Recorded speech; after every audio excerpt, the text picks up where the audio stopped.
gracias.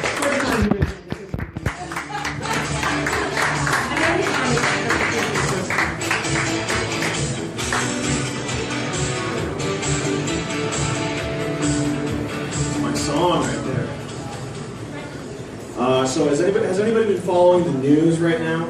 You hear about the Ebola stuff going on? Big round of applause for Ebola, everybody. Everybody clap for Ebola. You know, I have a piece of advice for all these countries where terrible things like this are happening. Wash your hands. If any Africans are watching this right now, if anybody's from Africa, remember to wash your hands after you go to the bathroom. Okay, I should get a job for the World Health Organization. China, guys, start washing your hands out in China. You're gonna lower your infant mortality rate quite a bit if you wash your hands and don't touch your eyes after you go to the bathroom. So, probably give me a job, so I'm so good at that. Anyway, who follows sports? Any sports fans out there tonight? Any of you guys like sports? Clap if you have a favorite team. What kind of sports you guys into? You watch sports? Eagles. Eagles, very nice. What about over here? This table right here. You guys watch sports? No? What, you watch sports? Yeah. You do? What's your favorite team? You watch hockey? And what's the team that you like there?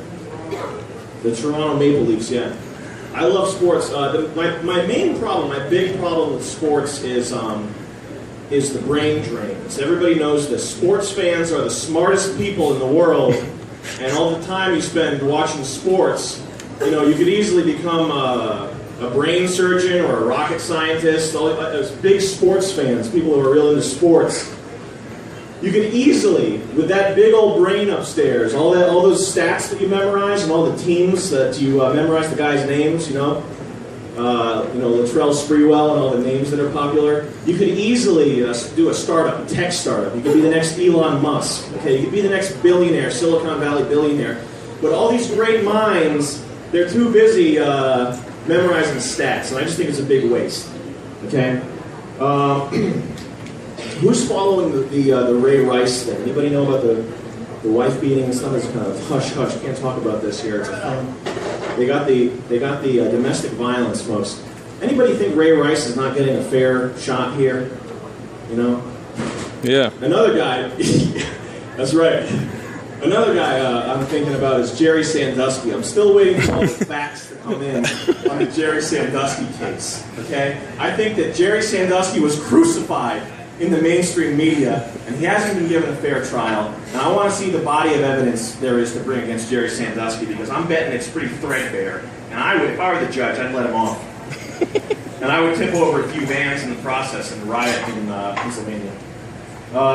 Who's excited about the iPhone 6? This is a big ticket item coming out. You get 9,000 pixels with the iPhone 6. Raise your hand if you're excited about the iPhone 6. Nobody's excited about the iPhone 6 in this room. I find that very hard to believe. But me personally, I'm waiting for the iPhone 7.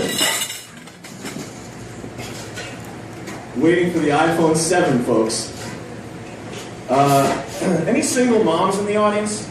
Let's give a round of applause for single moms.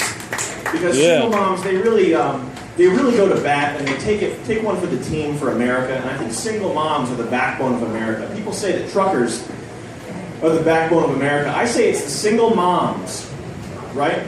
Because you gotta keep it clean here, but spreading them and kicking out a kid, that's a big sacrifice, folks. That's real tough.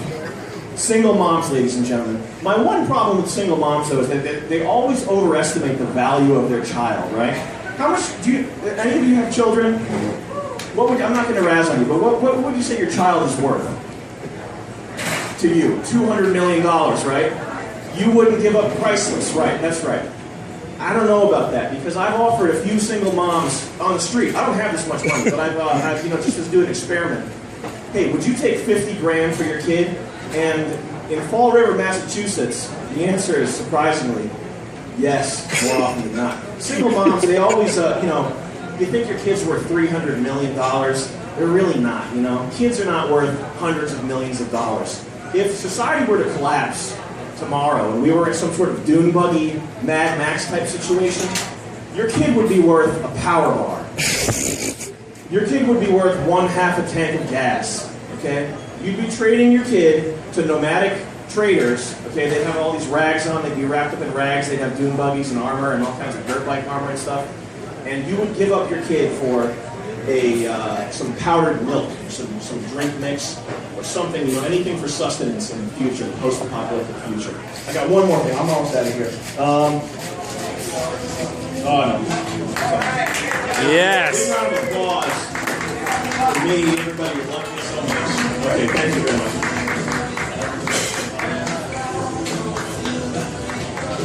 All right, give it up for Sam.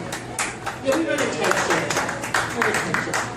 All right, give it up for our next comic, Rochefort.